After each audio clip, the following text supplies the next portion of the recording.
Hey guys, it's Mike the Book Nook Maker. After building 5 book nooks, which might not sound like a lot, but they take hours to build if you do it right, I now have my top 10 rules of book nook making. Alright, so rule number 1, you gotta have the right tools. Now, a lot of these kits come with some tools, but it's not going to be enough usually. You gotta go and get the proper tools for book nook making, and I'll make another video on what those tools should be. I would recommend going through the directions all the way through. Just skim them all the way through, see how they're structured, and make sure you have an understanding of all the parts, everything that's in the kit, and the directions, okay? Like any puzzle, because these are puzzles technically, make sure you have a spot to do them that you don't have to move. I did a book nook in 3 different places in my house until I had a spot in my basement that I don't have to move. I've set up a table, and that's where I do my book nooks. That's where I have my magnifying glass with the LED light, all the glue, all my tweezers, my razor blade. You know, I'm saying some tools now. Everything I need to build these is in one spot and does not have to move and is out of the way and is just there so I can go build a book nook whenever I have a minute. Rule number 4, you don't have to follow the rules step by step. What I've noticed is sometimes you'll do a step, and it'll be the last step on the page.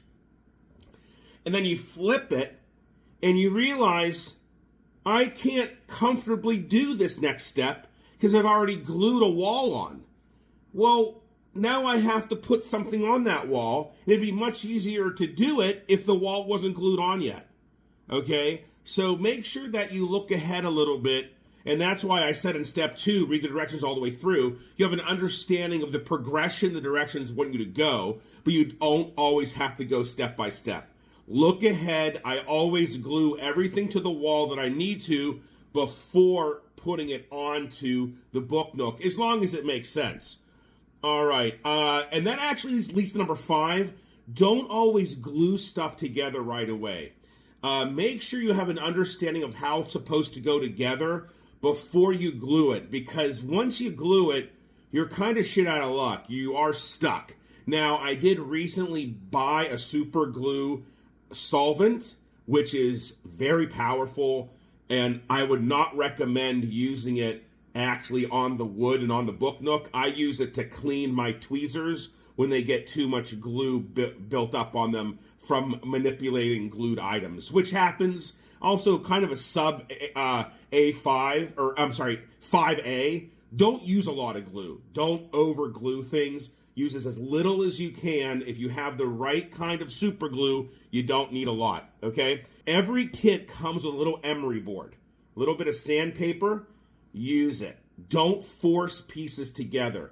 If you need to put a little table together and it's not quite, so it'll have a little square hole and then the leg will have a little square peg. If it's not easily going together, sand down that square peg a little bit so it goes in nicer. But you're going to have some glue on that square peg. It'll go in nice. The glue will harden. No worries. Don't force things. I've broken many pieces because instead of going to the emery board, which they provide usually, I just shoved it in and broke it. All right, but I always make it look good in the end because there's always a way to finagle it, but I hate breaking pieces, so don't do what I did. Use the emery board. Shave things down so they fit properly. Again, number 7, don't force it. No matter what, don't force pieces together. Don't shove them together. Don't slam them together. Just don't do it. Just go easy. If it's not happening easily, go to 6. Use the emery board. If this is wood, shave things down a little bit, until they fit in nicely. Number 8, don't always do exactly what the directions say.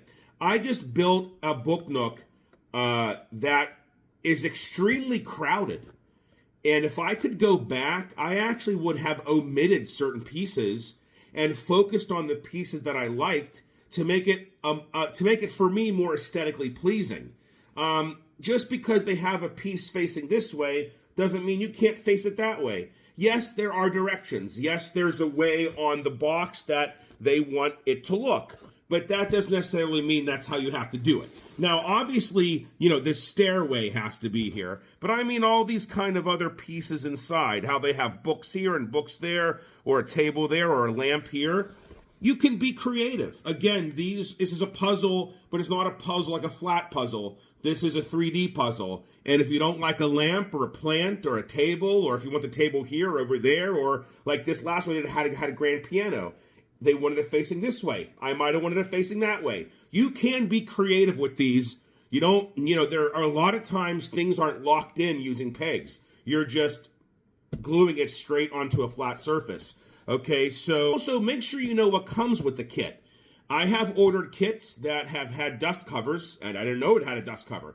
I just have one now. Actually, it's this one, I believe, has a music box. I didn't even know it was going to have a music box.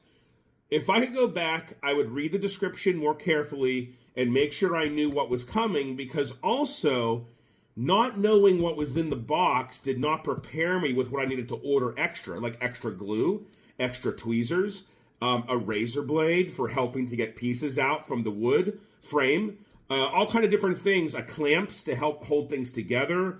I mean, the super glue solvent, things I didn't know I needed until I actually got into building these. So make sure you know what is in the kit. And step number 10, guys, have fun. These can be frustrating. These are time consuming, but they're so rewarding. I just love building these. Okay, I absolutely love it because they're so cool when they are done. So number 10, just have fun, guys. Listen, I'm going to be building the Church of the Covenant here, and this is Scholar's Dream. These will be coming up. I ordered actually another one that is not a book nook, but a miniature house, maybe. It's going to be a little different. Not sure if I'm going to like it compared to these, but it has a grand piano, which I can't wait to build. So, guys, thanks so much for watching. These are my top 10 rules for building book nooks and other kind of miniatures. Please like, share, subscribe, and we'll see you next time.